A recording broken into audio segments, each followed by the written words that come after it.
Good morning, good afternoon, good evening. Let me say from the outset that this is midsummer madness. Zimbabwe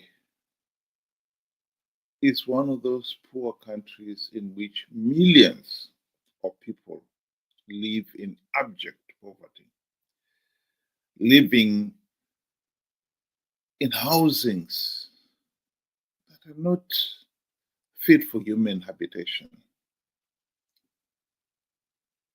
So when you see somebody destroying what looks like a distant building,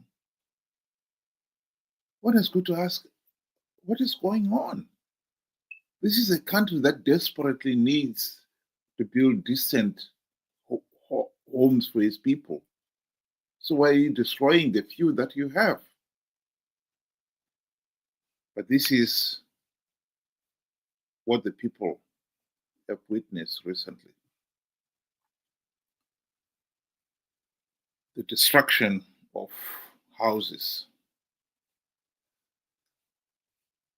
It just didn't make any sense at all. Why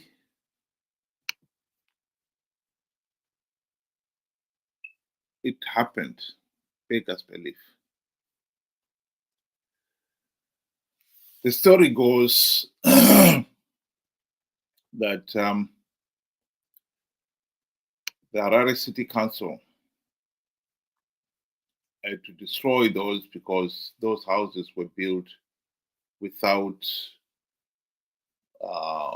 council permission.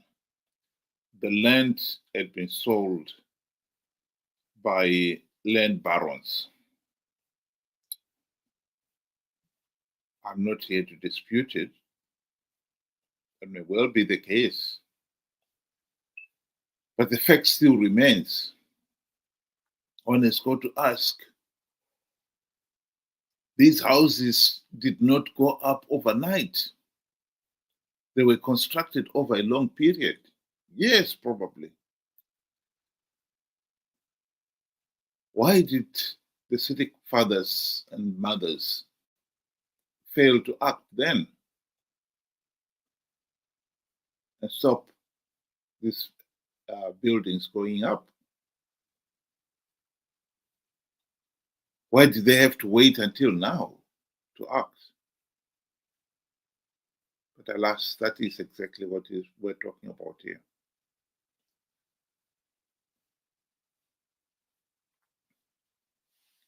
One has got to also ask, by destroying these buildings, are the city fathers punishing the land baron or punishing the unfortunate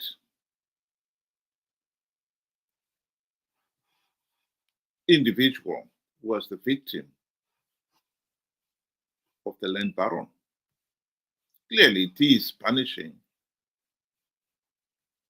the individuals because, of course, they would have never bought the stand if they knew that it was illegal.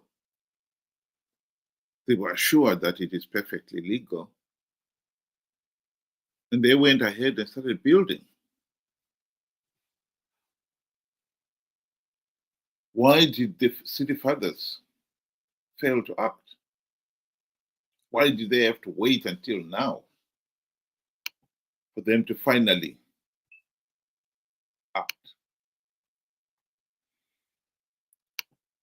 And in this particular case, is punishing the ordinary person the right course? Because they are punishing the ordinary person here.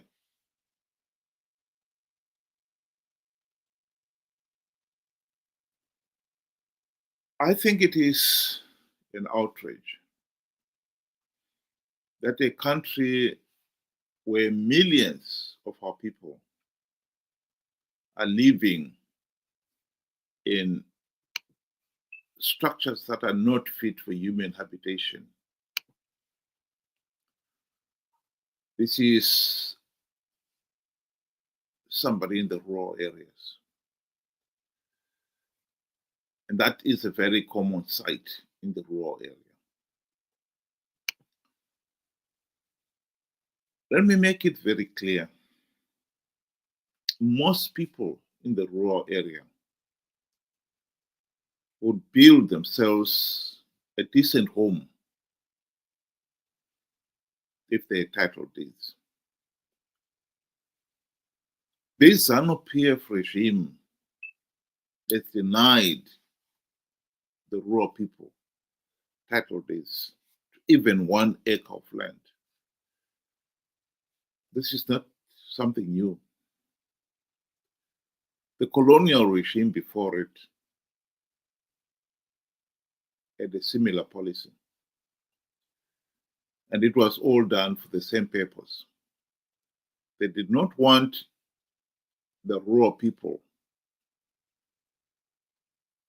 to own anything because they saw it as that would be the first step to them claiming political rights.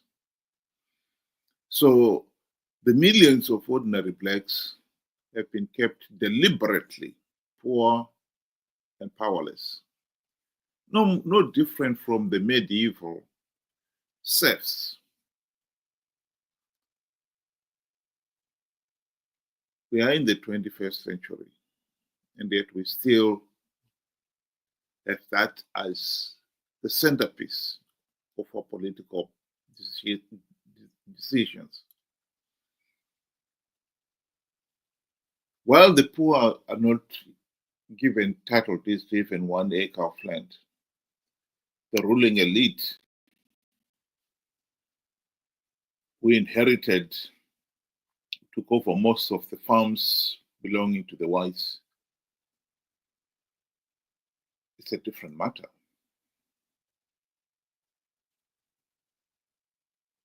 Zimbabwe cannot get out of this economic and political mess without addressing the issue of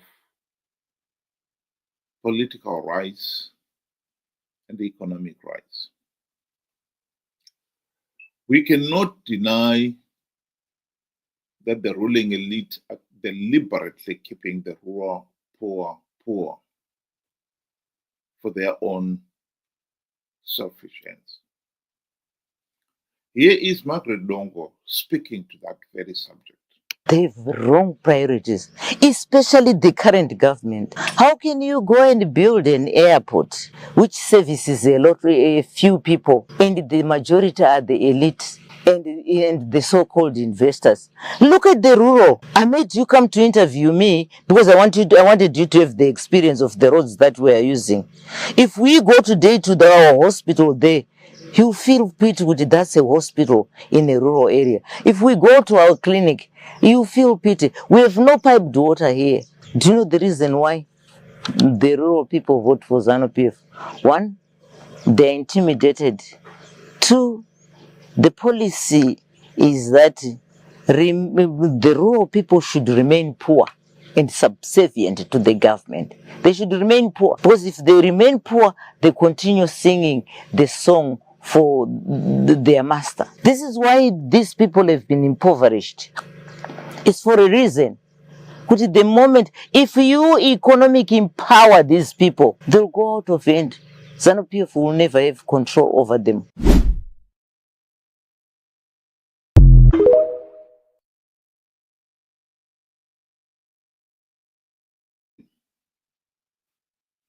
That, like it or not,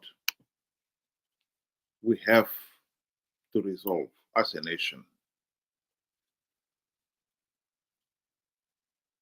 We are deliberately keeping the majority of our people poor and powerless for the sake of those in positions of power and authority so that they could retain their power and rule over the rest of the country. Zimbabwe has been held to ransom for the last 44 years by a corrupt, incompetent, and tyrannical Zanu PF regime. The regime has managed to retain power by rigging the elections. It must be said, and I will say it, that Zanu PF would not have retained power all these years, particularly the last 24 years, without the active connivance of MDC CCC. The people of Zimbabwe have risked lives and limb to elect the MDC guys these last 24 years on the understanding that they will implement the democratic reforms designed to end Zanu PF rigging of the elections, denying people a meaningful say in the governance of the country. They had the opportunity to implement the reforms, particularly during the 2008 to 2013 GNU. That must be understood. They failed to implement even one token reform during those years because Robert Mugabe was president then, bribed Morgan Tsvangirai and company with the trappings of high office.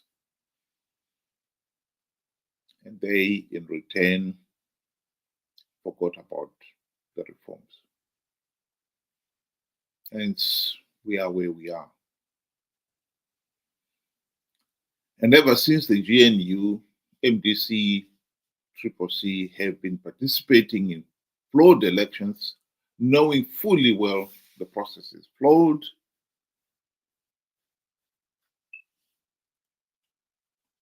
and knowing fully well that by participating,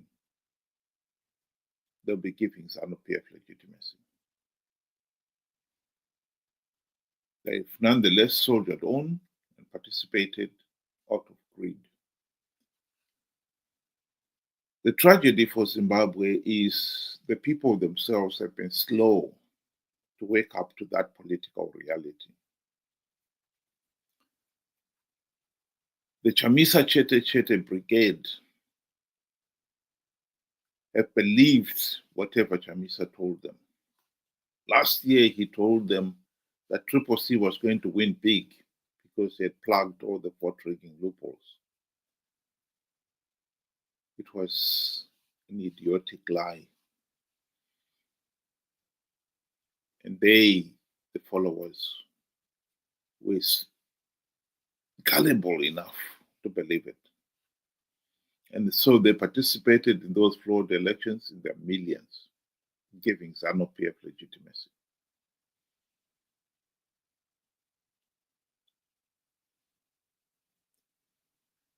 We have got to accept that Zimbabwe is a failed state.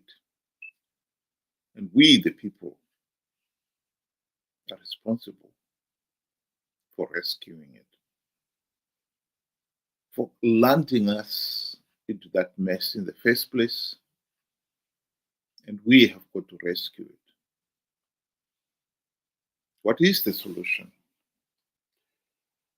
The solution at the present moment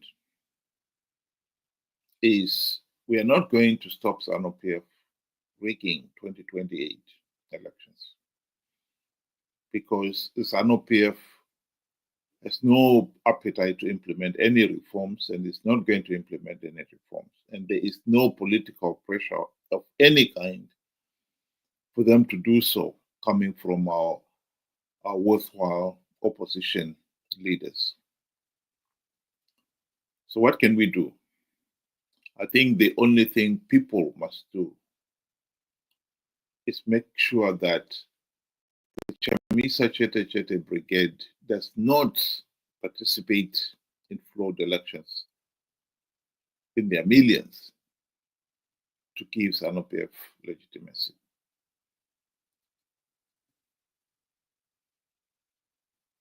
A tall order, and I totally agree.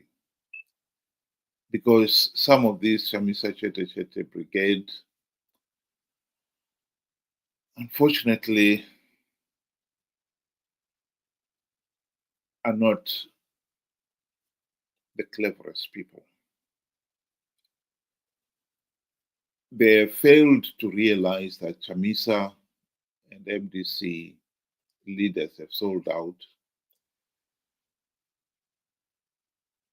The fact that they've not implemented even one token reform in 24 years has escaped these people. You can't reason with these people. They've got this personality cult mentality. They believe Chamisa is a demigod who should not be held to account. And they will do whatever he tells them to do. But there lies the challenge. It is imperative that we break this cycle of participating in flawed elections to give Zanu PF legitimacy. That is the only way we're going to end this madness. I believe the city council did not have to destroy the houses.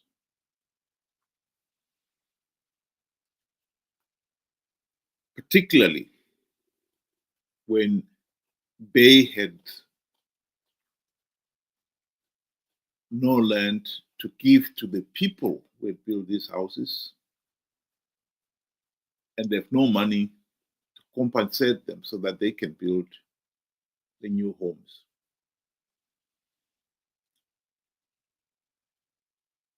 Harare, like every other city in Zimbabwe,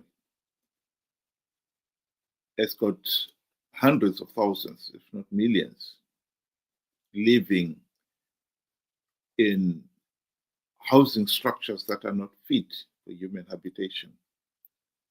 And therefore, then to be going around destroying decent homes is unforgivable. They should take responsibility that they also slept on the job. These houses, if they were constructed on illegal land, the city council has got to accept responsibility that they should have stopped the work going ahead instead of leaving it all these years and then coming back and destroying it. Totally unacceptable.